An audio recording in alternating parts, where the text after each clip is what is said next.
Awesome. All right. Well, everyone, thank you for tuning in to the Copyright and Publishing event with Dr. Kyle McCord. He is going to introduce himself and we're just going to try to keep it casual, just discussing and answering questions, things that are relevant to all of us. And so I'll go ahead and pass it over to Kyle if you want to introduce yourself. Hi guys. I'm Kyle McCord. I am coming to you from Des Moines, Iowa, which is my hometown. And I have a couple different hats that I wear. I'll talk about each of them kind of in turn today. Um, in terms of my formal sort of biography, I'm the author of 7 books. I put out my first book came out when I was 23. Uh, it came out through a competition from the fellow who is now J.P. Dancing Bear, who's now the editor of Verse Daily, which is one of the so it was sort of big voices in poetry, right? And then I published several books through Goldwake Press. And eventually I actually moved up to be the editor there, the executive editor, which I still am to this day. And then my book won my my fifth book won an open competition for them. It was also a finalist for the National Poetry Series called Magpies in the Valley of Oleanders. I put out 2 books with them. And then my latest book actually came out with a press where I'm editor, a hybrid press called Atmosphere Press.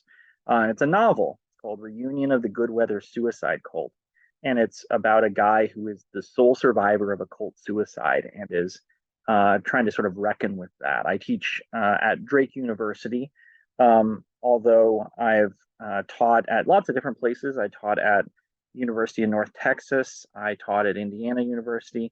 I taught closer to your neck of the woods at University of Massachusetts at Amherst, which is where I got my MFA, and then I did part of my time at the Iowa Writers Workshop. So I serve as executive editor for a traditional press.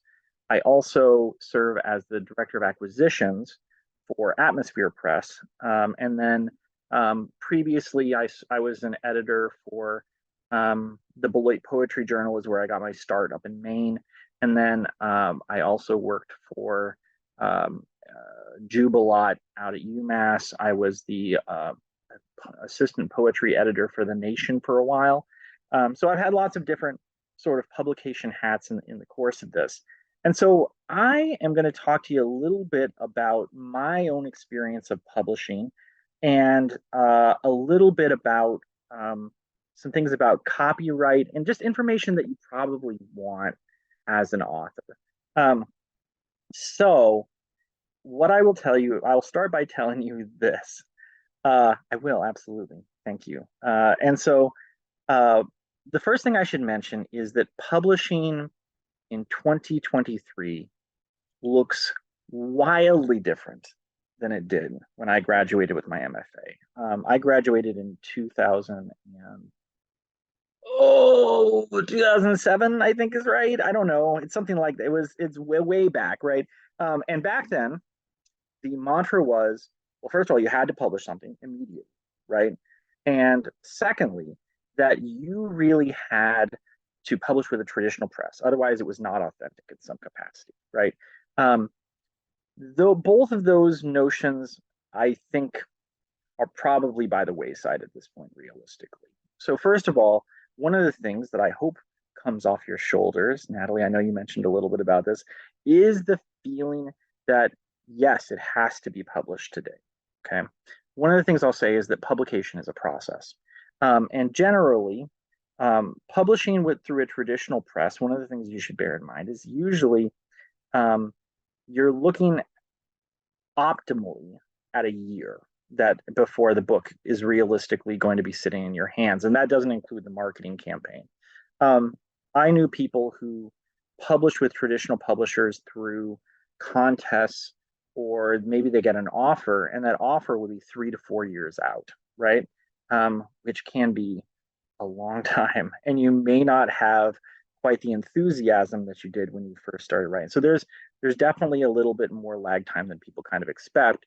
So one of the things to say is to try, if you're trying to get your book out there, there's no reason to rush to market, right? You want to make sure that it is at the point that you're happy with it. Okay. Um, Another sort of key point within this is that you do have the hybrid option. So, for example, I mentioned that I'm the executive editor, or I'm the director of acquisitions for Atmosphere. We had a fellow named Trond Undheim. Trond Undheim was previously at MIT, and then he's at Stanford. He had a book that he'd been working on for several years about infectious diseases, and it just so happened that he was going to release it right at the end of COVID. But we got the book at the beginning of COVID, and we said, we have to get this out, right? And so, because Atmosphere is more flexible, where we could say, okay, let's do this process really quickly, and we have a smaller number of books that we work with, right? We were able to get that book out in 3 months, right, very quickly, and so it involved a lot of Trond and I being on the phone and saying, well, what if we move this section? What if we do this? Right, a lot of sort of personalized experience. That isn't the same experience that I had at a traditional publisher, and that's not to deride that, but that is the truth. Is that kind of flexibility was really nice. I'll also say conversely, we had an author who was a Swiss ambassador, and the Swiss ambassador, as you might guess, had other commitments, and so that book took about a year for us to release from start to finish, and so it was more like sort of a traditional publishing process. So one of the things so two myths I kind of want to take off your shoulders right up front. One, that you have to get it out right away, right? And that two, if you do have that immediate push, it might be worth considering other options because, again, I mentioned that in 2023, the feeling was it doesn't come out with the traditional press, it's not authentic. But the thing that I'll say is, Atmosphere has as rigorous a selection process as places like Goldwake or a lot of other publishers that I've worked with. It's just that there's a different funding model that they use, right? So that's to say that you have other possibilities as an author. You don't have to feel like I can only enter contests, I can only contact agents, because it's a sure way to feel like I don't want to, it's a sure way to feel like you're going nowhere, right? And that can be discouraging, right? So it's worth entertaining other options, even if that might be what you go with. Okay. So let's talk a little bit about copyright. Okay. So how does copyright work? Is actually one of the questions that people ask me about the most in terms of what authors want to know about. One thing that is sort of a myth that people don't realize, or maybe that is a misconception, is that you have to copyright your work in order to have the rights to it. As an author, that's actually not true. Once you have created a written document, that gives you copyright to that. Okay, you don't have to do an extra copyright. Now, if you're going to write Harry Potter, right, it's good to have one, right? Because in terms of what copyright gives you is, and I made a little list of this here. Okay, so the things that it gives you authority over are, sorry, let me grab my little list here. Yes, joint authorship. So it gives you the first of all, okay, so if you have copyright, you have exclusive right to reproduce the work. Okay, so once you've created a document, it's got your name on it, right? And you can authenticate that you created it. You have the right to reproduce the work. You have the right to create derivative works, meaning that you can create a series that comes out of this.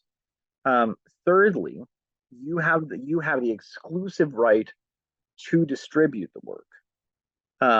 Fourthly, if it is something performative, like it's a play or something like that, you have exclusive right to perform it. And then 5, you have the right to publicly display the work. Okay. Now, one important thing to say about this is that you can assign the copyright to someone else, right? And in fact, in traditional publishing, that's specifically what you do, right? When you sign off, to give your rights to somebody else, typically a traditional publisher will ask you for a couple of things. The first of those is first American serial rights. Okay. So first American serial rights, I recognize, uh, Fabian, that may not be exactly what they ask you for. I admit I don't know the French as well. But what I will say is they will ask you for something akin to that. Okay. They'll also generally ask for rights of refusal on the next book, which means that they have first choice about whether they whether they get the next book or not. Additionally, in terms of copyright, they are going to generally ask for a certain percentage of other rights. Um, and this can be foreign language rights. It can be rights related to merchandising, things like that. And so that's something to bear in mind, right? That is a definite feature of traditional publishing, right? Every contract I've ever had for a traditionally published book had that included, and that was one reason, by the way, that I did go with Atmosphere for my novel, which was I thought that the book could do very well, and I still do, right? And it bore that out, right? And so with something like traditional publishing, you will generally get, it depends. It depends from contract to contract. Some contracts are 5 to 10%, right? 5 to 10% of sales, and that doesn't include. And when they say that, what that means is, let's say somebody buys your book for $15 on Amazon, you are not going to get 5 to 10% of that. What you're going to get is 5 to 10% of proceeds. So let's say that Amazon uses a traditional trade paperback discount. That means the book, let's say it costs $20. It means that $9 is coming back to the press, $4 to $5 is being used to produce the book. Of the remaining $4 to $5, you receive 5 to 10%, which is, yeah, I know, not a lot, as it turns out, right? 5 to 10% is maybe 50 cents or something like that. I'm not a math professor, but it's not much. And what I'll say is that's been my experience with traditional publishers, is that generally there's no buy-in, but also your rate of return is relatively low, right? Now you can still monetize that. For example, I went on tour 4 times. Okay, each time I went on tour, I bought my books relatively cheaply, and then I sold them for for a greater price. Usually, I made like $7 or $8 a book. I mean, I didn't make copious amounts of money going on tour, but I got lots of exposure, right? Um, and so that's another opportunity. If you say I want to publish with a traditional publisher, but I would like to sell copies of my own book, some publishers will let you do that. And you can just do something like an Etsy store and have people buy them that way. And that does increase your rate of return. Um, Again, with something like a hybrid publisher, usually at Atmosphere, it's 90% that the author gets back. Again, that's not 90% of $15. It's 90% of the $4 to $5 that comes in per book. But again, typically to publish with a hybrid publisher, it depends where you're looking at. But usually you're looking at something between like 5,500 to around 10,000, right? To publish a book. But there are some ups and downs to that. With a traditional publisher, and bear in mind, I should say up front that I did not work with. I'm a poet, so I did not publish with HarperCollins. That's not really how that works, right? So with major publishers, I've heard it can be somewhat different, right? It depends, right? So with a traditional independent publisher, typically there are 1 to 2 people at the helm, right? And so you have to really, one thing that's worth finding out is how good are the people who are in charge at a variety of things: developmental editorial, cover design, interior design, proofing, distribution, marketing. Okay, there's 6 things that you really care about. I'll repeat those because it's probably worth mentioning. Okay, so developmental editorial, cover design, interior design, proofing, distribution, marketing. And you could break marketing down into like 5 or 6 different things, but for the sake of this conversation, I'm keeping it relatively simple. So with an independent publisher, it is the case that some places have a staff where there is one person who is good at each of those things. It is less common. And so the way you can find out about that is by asking other authors who are on that press before you submit, which does require like a little bit of homework, right, to find out. Or you can wait till you're accepted and then find out, right? But the key thing is you'd like to know some answers to those questions. Okay. Um, with a with something like a hybrid publisher, you want to look at their staff listing and see who they've got who does what. Um, and because the last thing you want is for your book to be outsourced somewhere else, and then you're like, oh, I'm getting my proofing done somewhere that is not giving me the sort of due course that I need. Right? Let's put it that way. I hear horror stories sometimes of people being like, yeah, the person who proofed my book was not a native English speaker.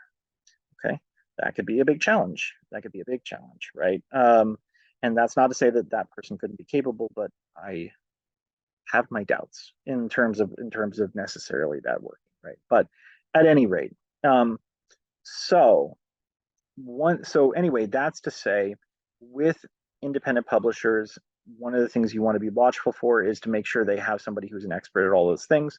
And then secondly, you also want to make sure if you're working with a hybrid that they have somebody who's in charge of each of those areas and that they're good at the thing that they do, right? Again, the way that's going to happen is a lot of sort of conversation. In terms of copyright, to go back to it, because I know I circled around that a little bit, um, we raised the question of AI and copyright. So one of the things that's happening on my Facebook right now is that a lot of my friends are posting pictures of the fact that their work was used by AI to learn poetry or fiction or all these different things, and people have different responses to it. You know, my friend Wayne Miller posted today and said, well, I guess I'm joining the lawsuit. And then somebody else was like, my friend, I believe it was Anders Carson Wee, was like, I'm not really that upset about it because I don't think that AI can ever organically create the kind of work that you would get from poetry. So it can create satire, right? But it can create a lot, it can create mimesis, but it can't ever create, it can't mimic human imagination. And I want to agree with Anders Carlson Lee very much. And I have not, and I have not gone and checked if my work has been emulated, because if it did, it obliged me to do something and I don't really know. So at any rate, that's probably not the right attitude to have, but it is what I have. So anyway, um, to go back to it, here is what. So I had to look this up a little bit, if I'm honest, because it's something that we're considering as a publisher. We're like, okay, well, what if we get into territory where someone wants to publish something and it's been done by AI? Okay, there is a significant problem with that. So there is this. I will post a little link to this. Is that going to let me? I will. There's an AI policy guidance thing that you can go and look up. I'm going to post a little bit of like the name of it, because I'm sure that if you Google this, it will pop up and give you this information. I don't know that y'all need this, but you know what? Better to be more thorough than not. Okay, so let's put this in the chat. Here we go. Okay. So this was something created by the United States Copyright Office.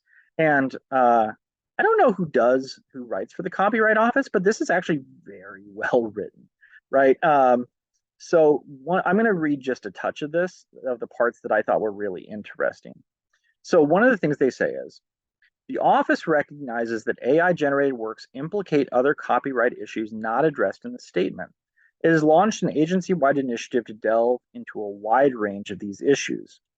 In the office's view, it is well established that copyright can protect only material that is the product of human creativity. Now that sounds super cut and dry and is 100% not. Okay, so they say, most fundamentally, the term author, which is used in both the Constitution and the Copyright Act, excludes non-humans.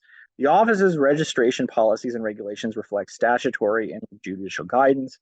In its case on authorship, the Supreme Court used language excluding non-humans and interpreting the Congress's constitutional power to provide authors the exclusive rights to their writings.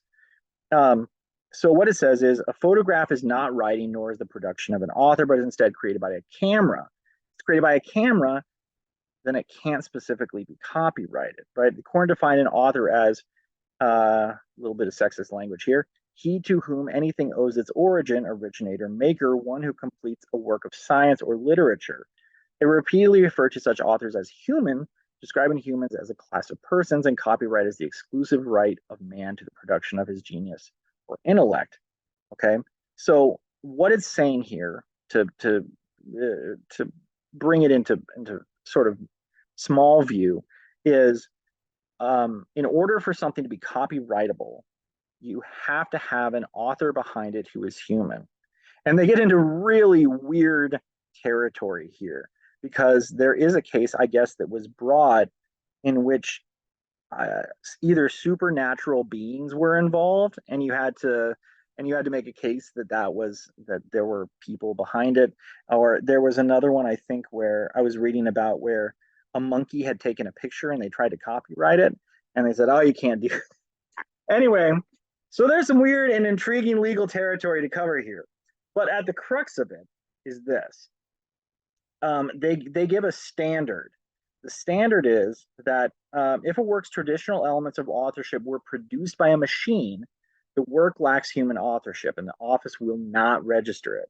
For example, when an AI technology receives solely a prompt from a human and produces a complex written visual or musical work, um, the traditional elements of human authorship are determined and executed by the technology, not the human user. Okay.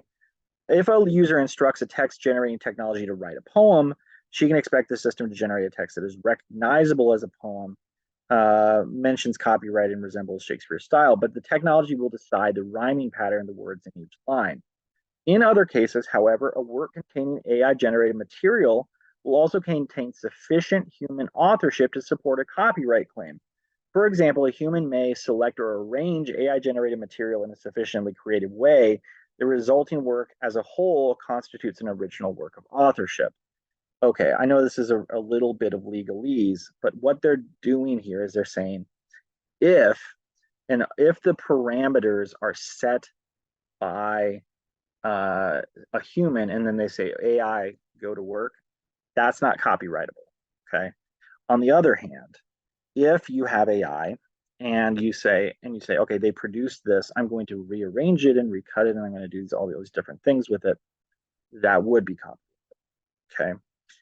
Additionally, in terms of copyright violation, um, that's where it's going to get more complicated and has not totally been decided by the courts, which is my friends who've entered into this lawsuit that says, okay, you used my poem or my writings to teach your AI to write specific things. Well, that is dubious territory, and we'll find out. Um, there's a lot of sort of ins and outs, and I admit that's part of the deep end where my knowledge ceases to be necessarily objective, which is that there are complexities to that because, um, again, the question of what constitutes infringement has to do with work that is directly, let's put it so, at the very beginning of this, of sort of the discussion of copyright, one of the things that it says is um, copyright does not, for literary works, applies on automatically. Copyright does not protect facts, ideas, themes, or tropes used in written works, but instead protects the way these things are expressed in writing. So what that means is that you can't say, oh well, Shakespeare can copyright a sonnet, right? If Shakespeare were alive, or that's actually not accurate because he didn't create the sonnet. But the Shakespearean sonnet, if he was like, I'm going to copyright that, you cannot do that, right? You can copyright certain modes of expression, or if somebody was like, oh, I'm going to write Harry Potter in the same style that Harry Potter was written, you can't exactly do that. Like in the same way that you can't publish fan fiction and say, oh, I'm going to market this and then make a bunch of money off it. You will definitely get sued doing that, right? Um, but um, if you say, okay, I've got this idea that I want, that I think is going to draw from these particular things and takes its origin in that, in the same way that, for example, Twilight is in fact fan fiction, right? Is it Twilight that's fan fiction? No, no, it's uh, 50 Shades of Grey. 50 Shades of Grey started out as Twilight fan fiction. And so, but it deviated far enough from it that it was like, okay, well, now you can, this is legally discernible as something different. Now, again, you can get into very fuzzy areas there. But to anyway, I don't think I'll go deeper necessarily into that unless you have specific questions. But what I'll say is that the AI thing will get questionable because the question is, okay, are they is AI directly is it mimicking the expression of these ideas, or is it mimicking the facts presented? Is it mimicking again tropes? Is it mimicking themes? Again, and if you what you're having AI do is like learn patterns, nah, that you can't really say, because one of the things we know as writers is I hate to tell you, but we do that. Right? If you are reading Shakespeare, right, you're like, oh, I'm going to think I can often engage in the same mode. Or a lot of times if I'm writing a lot of poetry, I think, oh man, this is like I saw this thing that my teacher Peter Gizzi did. I really want to do that, right?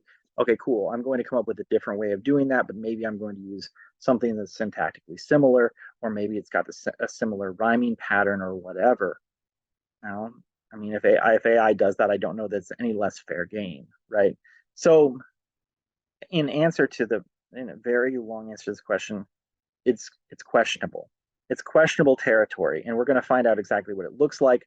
But it is we live in a really weird Black Mirror world where things are changing, and it'll be really exciting to see what is going to come out of that. So I talked a little. So just to go back, I talked a little bit about my publishing experience, what you can kind of expect from traditional and hybrid publishing. I talked a little bit about copyright. What is it? What do you need to do in order to protect yourself? And what can you expect from authorial copyright, and how does that interact in some capacity with AI? So um, I figure you guys have probably some good questions for me. So I'm going to turn it over to you. Oh my gosh. Well, that was a lot, but it was so beautifully said, so organized. Thank you for all of that, because those are Thank all a you. lot of questions I had in my head. I was kind of scared about AI, but I have so many other things I'm scared of that I haven't even gotten to that part yet. But I guess one of my questions that I think maybe some other people may be wondering still is, um, I know you mentioned that AI can pull things that are already published and stuff online, but so would you suggest that not only for AI reasons, but just reasons that other people can just copy paste and take your work? Do you think that people should not post their original work online at all? Like on a blog or on Instagram as a caption, or you know, things that aren't official contests. Yeah, it's a really good question.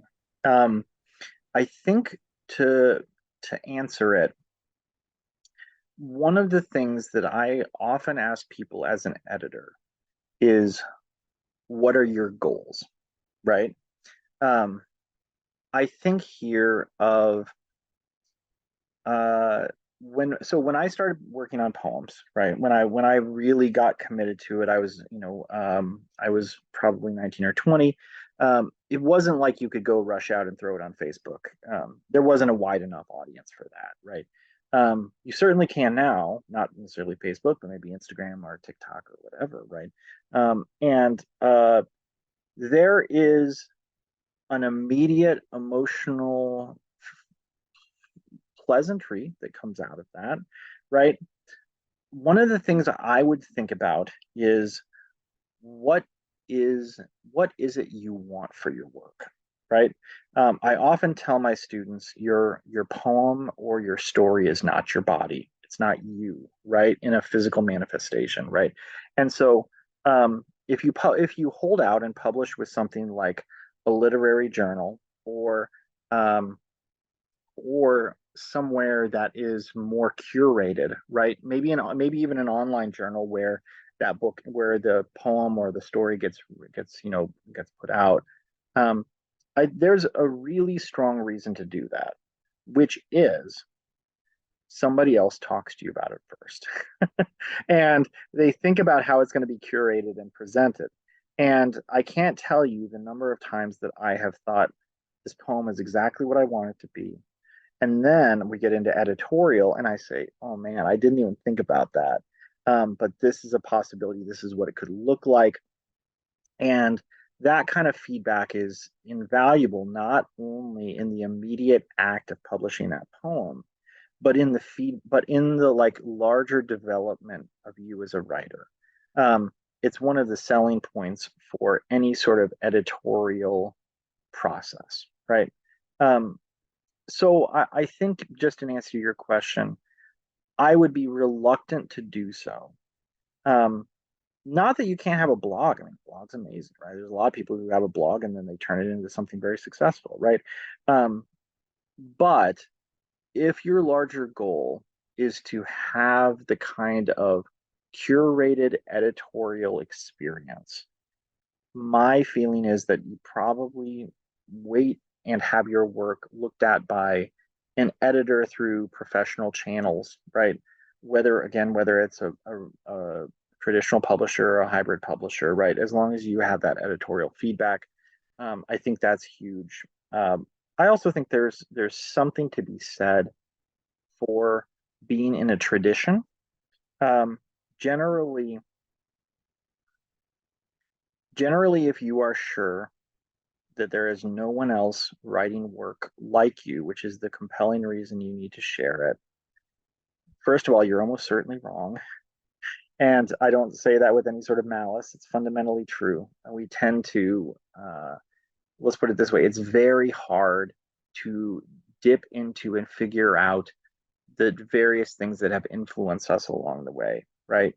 Um, and then, secondly, um, that once you recognize that, it's much easier to swerve or deviate from it, right? And that having that recognition, that sort of metacognition, is a really critical skill in being a writer. And I don't know that it happens outside the context of um, having an editor who's engaged with your work, who is who is again thinking intelligently about how to present it and what might be the core elements to strengthen or other elements to discard. So that's what I'd say.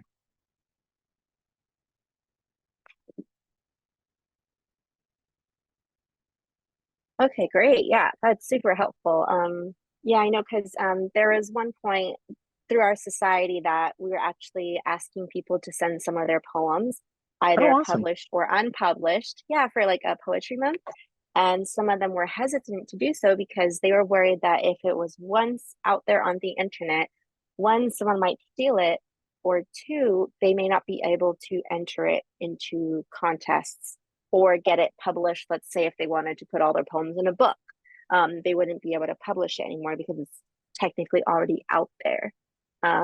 So is that something that you know at the top of your head if that is true, if that's a myth? Yeah, I have a legal answer to that question. Ooh. Yeah, so the answer to that question is as follows. So um, when is a how to know when a written work is published or unpublished, right? I'm going to throw this link that I've been drawing from a little bit on the thread here. Okay. Um, so one of the things that it mentions here is that um, importantly, I'm just going to read from what they've got here. A public performance or display of a work does not itself constitute publication. For example, a blog post on a website is a public display of a work and is therefore not considered to be published. However, if the blog post is not just displayed, but is also distributed by, for example, allowing others to download it, um, distributed by, for example, allowing others to download it or including the blog post into a book that is sold in bookstores, then blog post would be considered published. So that's really a fine touch thing, right? Which is if the blog post is downloadable, at that point it would constitute publication, right? If the blog post were placed into a book, like let's say that you are running a blog and then you're like, you know what, I'll transform this into a book. Okay, cool. Then at that point, that would constitute publication. I have a prime example of this. So one of one of my close friends from my PhD program uh, runs a well-known journal called Waxwing, and Waxwing published a poem by Maggie Smith that went viral called Good Bones. And actually, I will look for any excuse to read a poem just so you all understand what's happening. So, Good Bones by Maggie Smith, excellent poem, and it came and it's the right poem at the right moment. And so it got reposted. And so they published it, and then a bunch of other places were like, we would really like to repost this. Poetry Foundation. Um, it is so Poetry Foundation asked to republish it. The Guardian asked to republish it. The New York Times asked to republish it, and they have to ask. They don't just get to do it, right? But because they're formal publication. So I'm going to use this excuse in order to read this poem because no one can actively stop me. So this you'll see probably pretty immediately why they liked this. Okay, so Good Bones. Life is short, though I keep this from my children.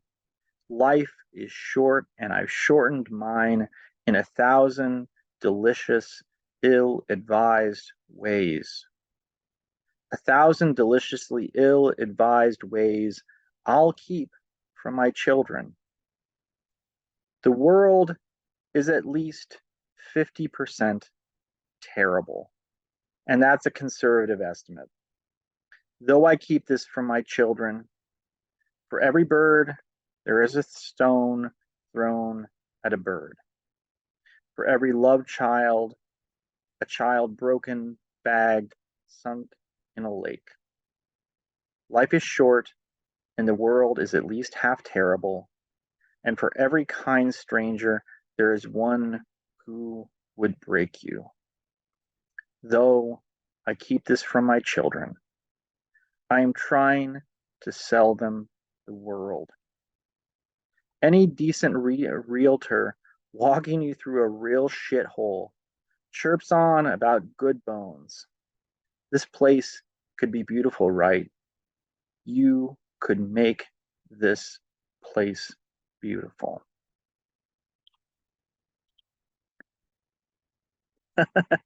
It's a hell of a good poem, right? And the context in which was written is they went to press with this um, a few days after Sandy Hook, and so you can understand why it's the right poem for the right moment.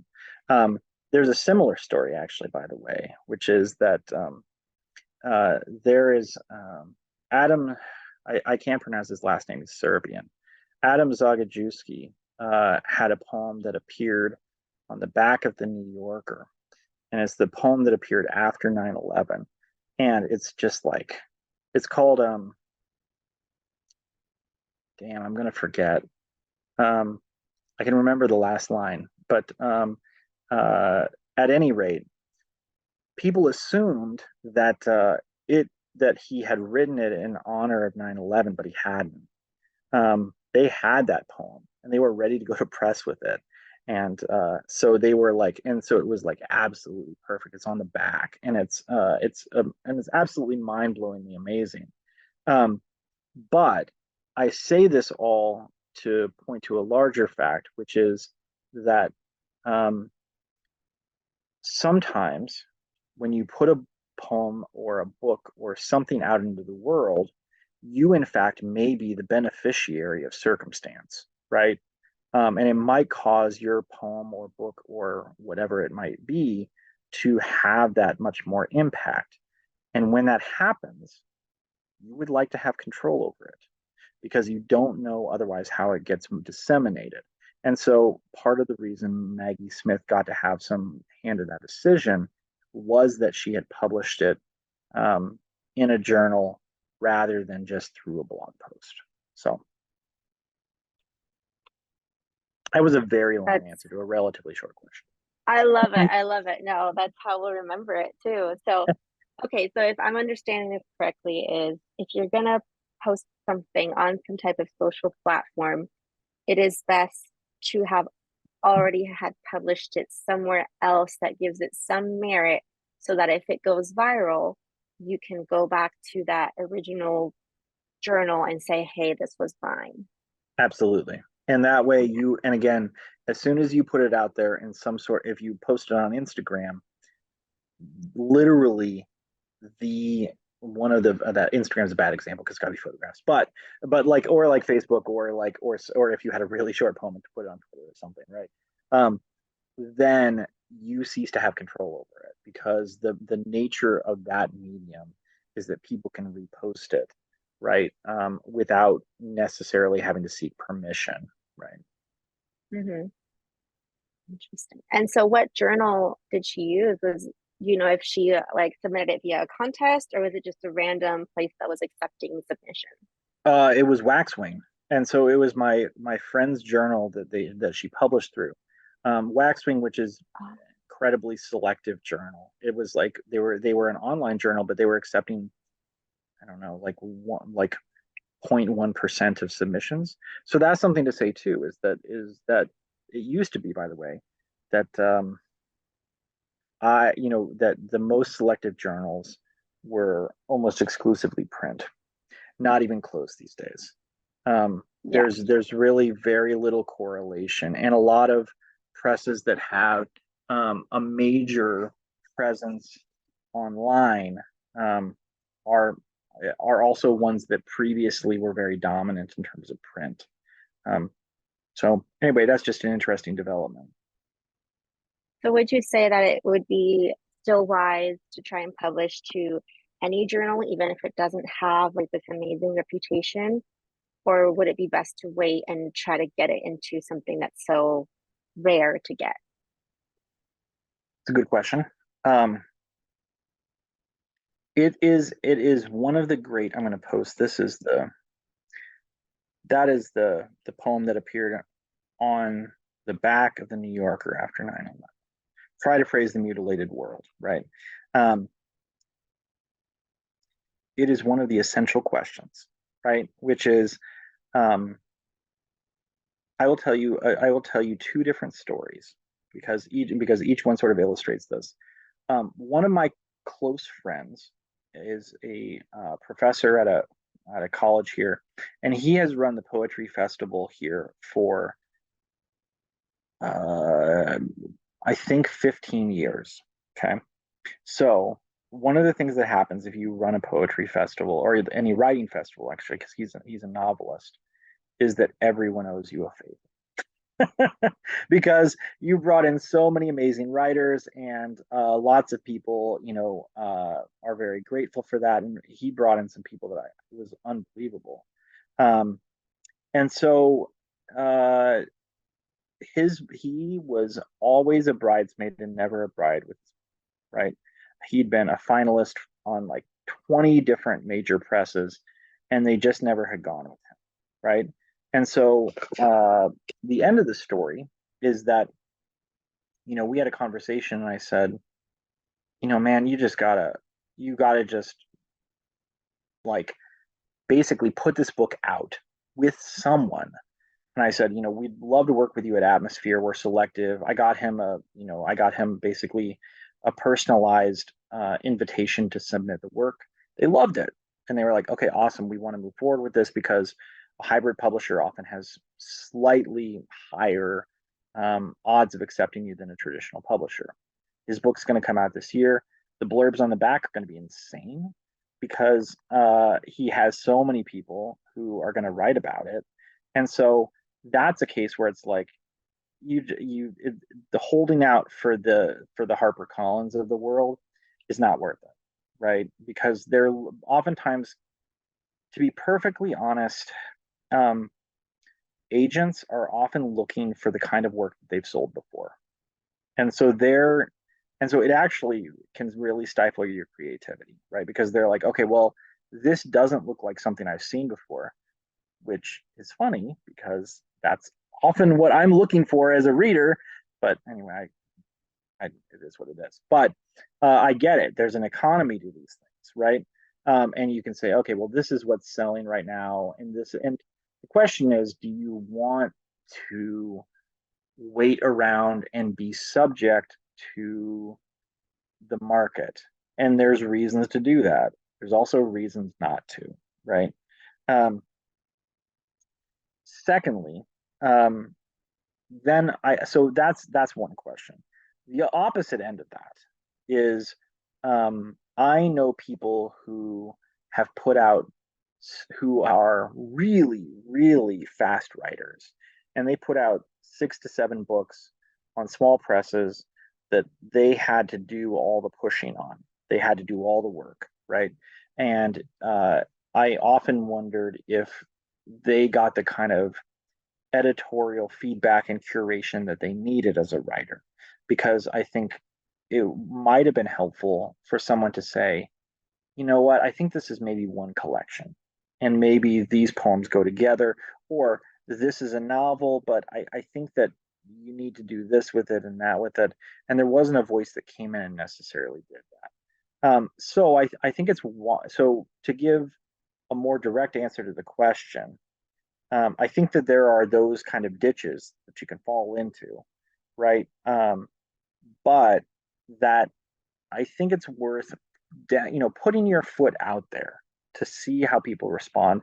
And I would say be, um, don't come with a particular prejudice, right? Because I think that again, 15 or 20 years ago, you would have been justified in saying, you know what, I'm not going to look at any publisher where I have to make any sort of upfront payment. um, I think that if you are looking at publishers and you say, I'm willing to engage with a press if they have an honest appraisal of my work that involves a reading team, it involves developmental feedback where they have actually read the work and have things to say about it, right? Then, I think it's worth considering a multitude of options because, um, let's put it this way, waiting around for the perfect agent, the perfect whatever, is not going to work for 99% of people. Similarly, saying whoever says yes first is where I'll go will also not work particularly well. So I think between those two, there's plenty of range to find the kind of press that's going to meaningfully release your work into the world.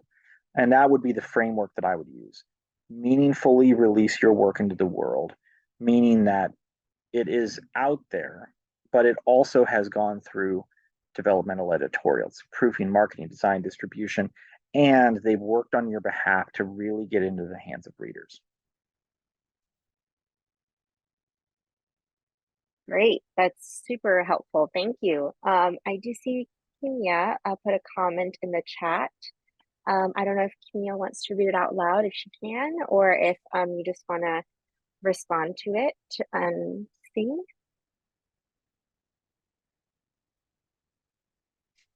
I don't know if Kimia is in a place where she can read it out loud or not. So she says, I started talking to a big publisher to publish my book.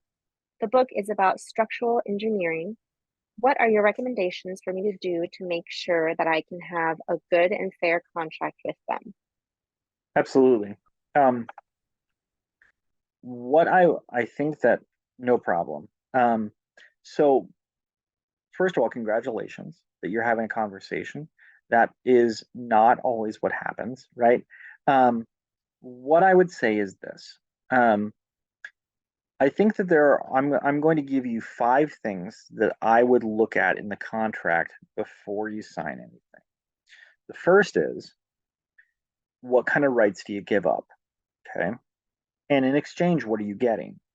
So if you're like, okay, I'm gonna give up my first American serial rights, I'm gonna give up foreign language rights, I'm going to give up audiobook options. Okay, cool. What in that exchange is valuable to you? Okay. Secondly, um, what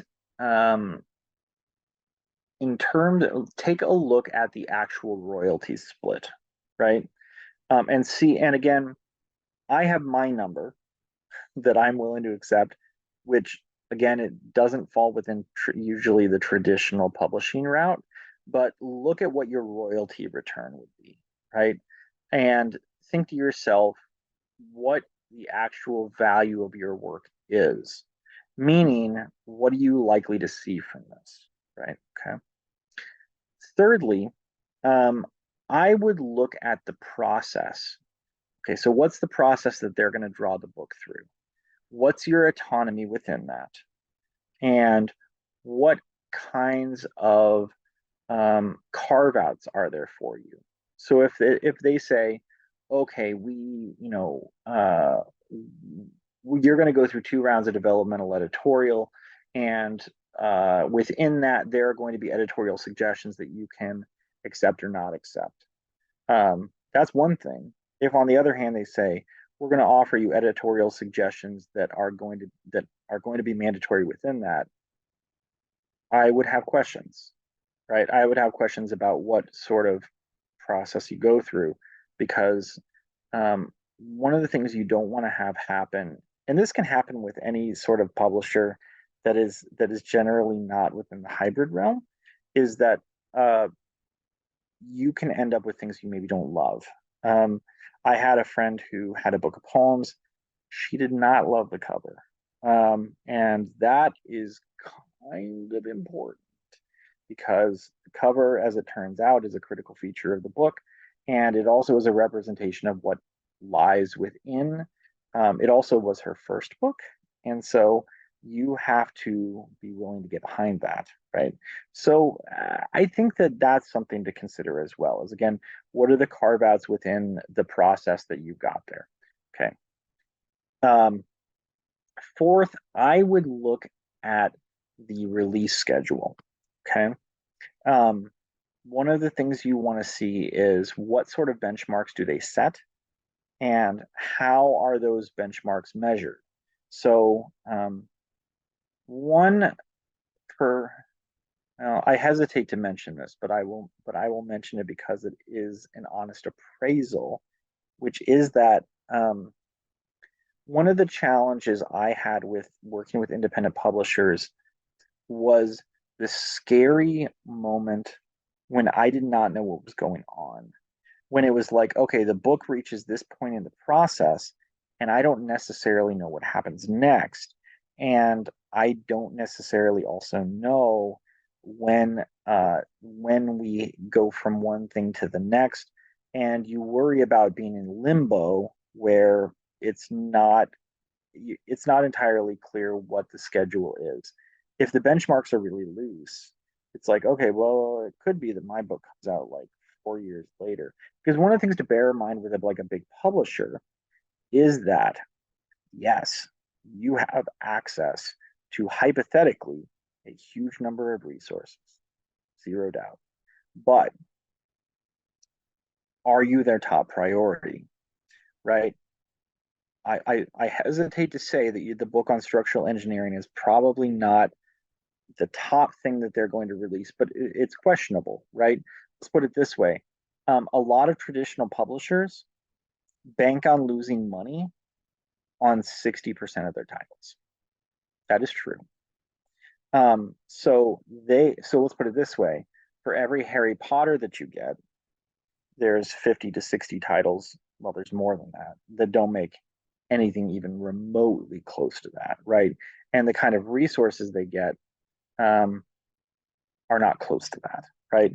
And so one of the things you want to think about is, and this is really super hard to gauge. Just part of the reason I was hesitant to mention this is you got to figure out how committed they are to your project in terms of seeing what um, actually matters, right? Okay.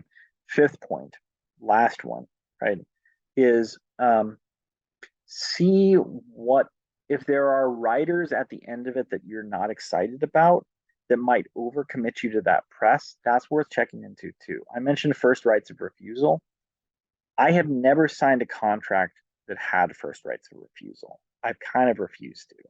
I refused to the first rights of refusal. But uh, cataphora aside, right? What I will say is part of the reason I haven't done that is because um, I am anxious about the idea that I would be locked into a contract where I wouldn't have the authority to decide what happens with the next book because I don't I don't write the same way every book. I evolve as a writer, I change as a writer. And so I would be reluctant to say, okay, I'm definitely going to be in with this person, and then they're going to do my next book. I had someone who, um, again, I always just say my close friend because then I don't have to name anybody, but one of my close friends, um, they signed on a book with a press, did not love their experience, and then had first rights of refusal. The press had first rights of refusal on their next book, so they wrote a book that was terrible, so that they could get out of it. Um, and so you can do that, but like, come on, that's like a whole thing. And again, so what I'm getting at is this is my key point that I'll say about this. A lot of things that have been established as tradition within the writer universe, right? Especially, and these are things that have really existed since the 30s and 40s. They're not they're not lifelong writerly experiences, meaning they don't go back hundreds of years, right? Is this idea that there is the contract with the big publishers? I question, and part of the reason I question the logic of what of the idea that there is sort of an optimal contract is that um, a lot of those sort of traditions grow out of a world that imagines the writer as continuing to labor underneath presses for the benefit of those presses without necessarily being for the long-term benefit of the writer themselves.